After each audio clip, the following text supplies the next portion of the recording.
Welcome! In this video I'm going to show you how to make effective revision notes when you're studying for your GCSEs and A-levels.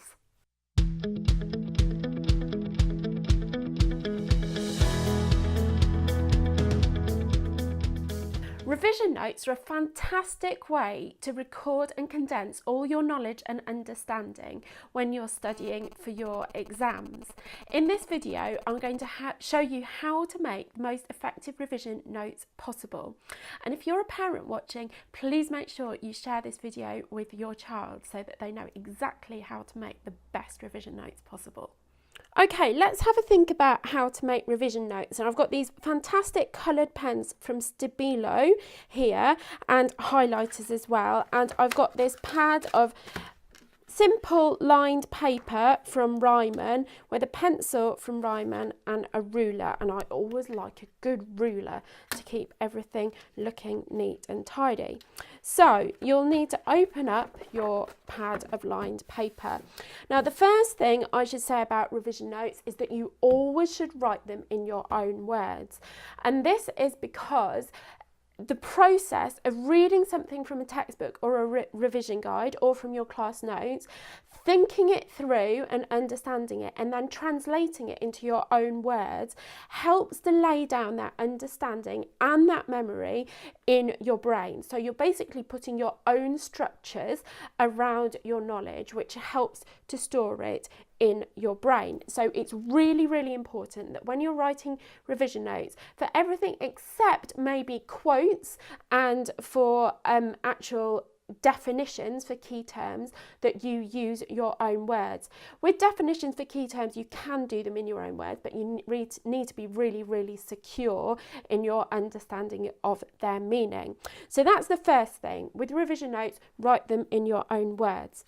Now, the next thing I really like to do when I am making revision notes is have a really clear kind of structure for my headings and subheadings and all of that kind of thing. So if I was starting out and say I was studying for chemistry, I would put chemistry at the top as my heading in big capital letters. Then I might choose a subject, and I'm kind of thinking off the top of my head here, but I might do something like organic chemistry, and because it's quite an important title, I'd put it in capital letters. And then you might have a subtitle which was carbon chains or something like that. It's a long time since I studied chemistry. And then I would use my ruler to underline that, maybe even twice, and then you can distinguish it from subheadings. So you might then decide that you want to draw some diagrams, so you can use some really funky colours to draw your diagrams.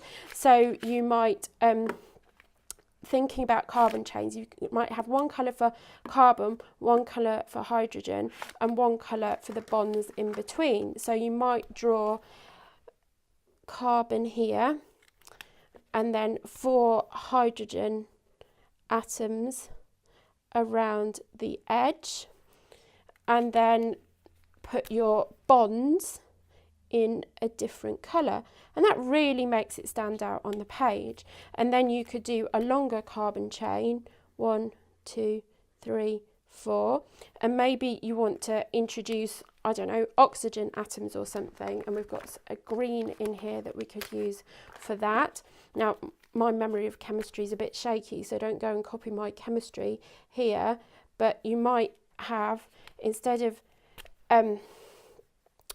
you might have an OH atom on the end instead of 2 carbon molecules, like this. And so you can use the colours to really make things stand out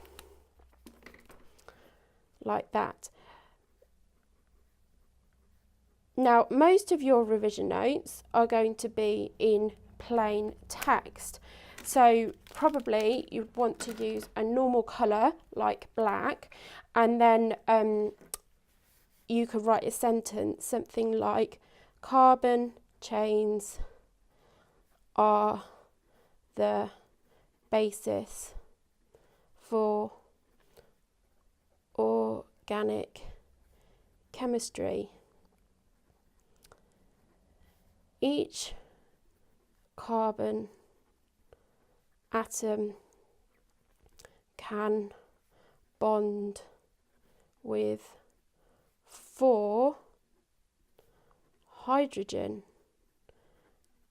atoms, and then you want to highlight possibly some of your key terms. Now I've got some lovely neon highlighters here from Stabilio and some nice pastel ones. I'm going to have a look at the pastel ones because they look a bit different. So you might put something like carbon atom, that's important, and then you might highlight the 4 in a different colour like that, so that really stands out to you. Carbon atoms, 4 hydrogen atoms.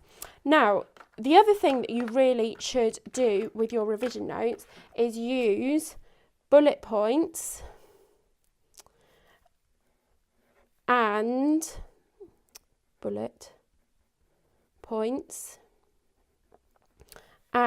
numbered lists. Now I particularly like using numbered lists for processes. So if you've got something like the order in which something happens in a chemical reaction or in a biological process or in a geographical process, something like that, then it's really nice to do numbered lists to spell out in which order things happen, and I really like doing that. So you can see there, that's the basis for revision notes. So the really important things I want you to remember are that you should always use your own words, use your own system of titles, subtitles, bullet points, numbered lists and all that kind of thing. Make sure they're neat, but don't fuss too much over how neat they are, because again, you're the only person, unless you get somebody else to test you on them, that is going to read this stuff. So the important thing is getting the notes made and making them clear rather than turning them into a work of art. Include diagrams, because lots and lots of people have really visual memories, and the visual stuff really helps them to remember. So like here I've talked about carbon atoms being able to bond with 4 hydrogen atoms. I've just illustrated that really quickly in that little diagram, and that's much quicker for my brain to take in for revision purposes than reading these 2 sentences here. And then use colour as much as possible. Again, this is much more memorable in colour than it would have been if I just done it in the black pen. But I think the black pen is useful for the body of your notes, and then you can pull out particular words either by writing them in your coloured pens or by highlighting them with some really beautiful highlighters like these. And I do like these ones. They're easier on the eye than the traditional neon ones that you've got here. Okay, once you've made your revision notes, that's not the end of the process, and a lot of people only leave themselves enough time to make the notes. So the next thing is that you have to read them through and maybe condense them further or put them into different formats. So you might put them onto flashcards like these, which come from Ryman, or you might turn them into mind maps. So you need to leave enough time for reading through, repetition, so going back to things lots and lots of time, and condensing into index cards or flashcards, whichever you like to call them, or mind maps, or even sticky notes.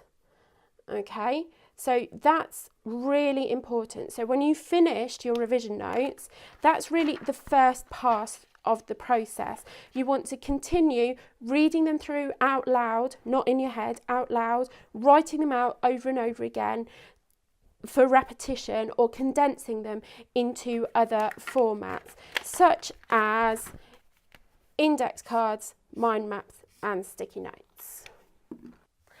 I hope you found this video really useful, all about how to make revision notes. If you did, please like it, subscribe to this YouTube channel or like this Facebook page, and leave a comment below telling me how it's changed the way that you're going to make your revision notes. Finally, if you're a parent and you've watched this all the way to the end, please make sure that you share it with your child so that they know how to make revision notes efficiently and effectively to help them get the best grades possible. Thank you so much for watching, and goodbye. This video was made by me, Lucy Parsons. You can find more revision hints and tips at lifemoreextraordinary.com. The video was kindly sponsored by Ryman and Stationers. Check out their website to get your hands on all the stationery featured in the video. Links below.